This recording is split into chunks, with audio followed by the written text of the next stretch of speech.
Joining me now, candidate for mayor of Toronto, Chris Sky. Chris, thanks so much for being with us. It's great to have you.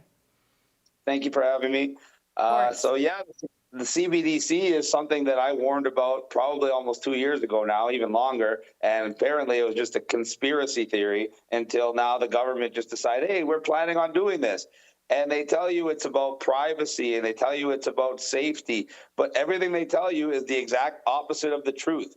How is it private when now the government can see every single transaction you make?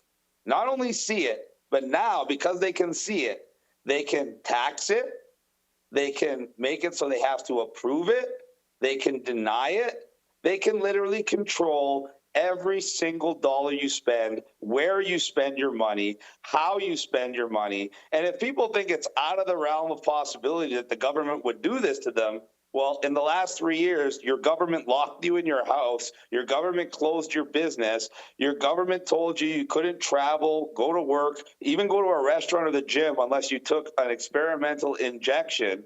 And you think the government's not going to tell you what you can spend your money on? Oh, wait, don't you remember when we went into stores and so-called items were non-essential, so you simply weren't allowed to buy them? Well, now with the digital currency, they don't even have to go in the aisles and block it off and tell you with big signs you're not allowed to buy this. When you go to check out, your dollar simply won't work because now the government can control every dollar you spend. And of course, if that wasn't bad enough, we know that they want the digital ID combined with the digital currency. And a digital ID is simply an extension of the vaccine passport system, but now designed for every single aspect of your life. So once you combine a digital ID with a digital currency, you have given the government 100,000% complete control over your entire life. And they also tell you that it's not about replacing cash. Then why are they bringing it out? In their new world, when there's no more cash and you have a digital ID and a central bank digital currency controlled by the government, you won't even be able to sell a pair of used shoes on eBay without the government having to give you permission, taking their cut out of it, and then allowing the transaction to happen. And that's what they want. They want you to be in a world where they have complete control over you. So the central bank digital currency is extremely dangerous. I don't care how many wonderful little propaganda videos they bring out to tell you how convenient it is, how much faster it's going to be. We do not need that. Everything that it does, we already have things to do it and do it better and keep our own privacy intact. So there's no need for it. They're doing it for one reason, and it's more government control.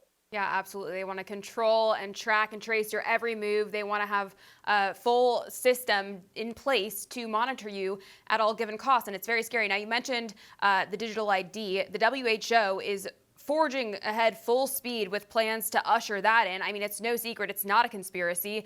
And we know full well that COVID was used to sort of prime us for all of this, right? That's how they implemented lockdowns, and they gave us a taste of what this is all going to become. But tell us more about that, how it's going to be tied, and then how the carbon tracking will also be linked to this as well. I thought you'd never ask. Well, as you just stated, COVID was merely the vehicle to introduce these new aspects of lockdowns and restrictions into our lives. And it was also used as a way to basically change two fundamentals of society. And what am I talking about? The first one is this sense of individual rights and freedoms, especially in the United States. Your country was founded on a war for your rights and freedoms. So you guys have a constitution where it's literally enshrined to protect yourself against the government. Well, what did COVID do? Almost instantaneously, individual rights and freedoms that were so paramount to a successful society previously that we fought world wars and millions of people fought and died to preserve, within a year, they became selfish and dangerous. For all our viewers asking where One America News is heading in the future, we would like to introduce you to OAN Live. OAN Live is the best way to stay up to date on all of the hard-hitting, straight-shooting, national and international headlines. And the best part is, OAN Live is only $4.99 per month. All the credible, honest, unbiased reporting One America News offers at a fraction of the cost of cable. Just go to OANN.com to easily sign up for OAN Live and stay informed.